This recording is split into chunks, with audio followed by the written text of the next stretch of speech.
Dans cette séquence, nous allons faire un exercice qui va traiter de la parité, l'intégration et en plus on va lier le fait que la fonction considérée va être périodique. Voici le contexte.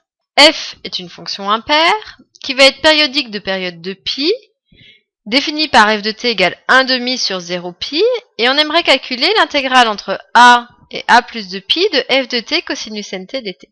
Faites une pause sur la vidéo, essayez de chercher tout seul et puis venez voir si vous avez juste. Donc dans ce contexte-là, il va falloir bien sûr s'intéresser à cette intégrale, et la première chose que je peux regarder, ce sont les bornes.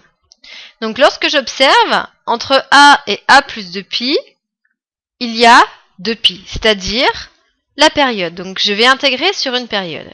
Comme on intègre sur une période, on va pouvoir décaler les bornes pour centrer l'intervalle sur 0. Pourquoi? Parce que la fonction considérée, elle est impaire.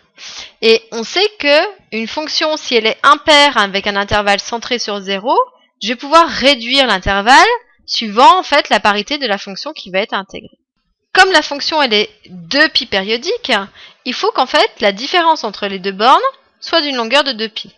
Comme je veux en plus que l'intervalle soit centré sur 0, on va intégrer sur moins pi, pi, de la même fonction, f de t cosinus nt. Donc maintenant, j'ai bien mon intervalle qui est centré sur 0, donc on va devoir regarder la parité de la fonction que l'on cherche à intégrer, c'est-à-dire f de t cosinus nt. Donc cette fonction-là, je remarque tout de suite que c'est un produit. Donc je vais devoir m'intéresser à chacun des éléments pour trouver la parité totale de cette fonction. Je sais que la fonction f, elle est impaire, c'est dit dans l'énoncé. On sait également que cos, elle est paire. Donc dans ces cas-là, lorsqu'on va faire le produit, c'est-à-dire f fois cos, elle va être impaire fois paire, c'est-à-dire impaire.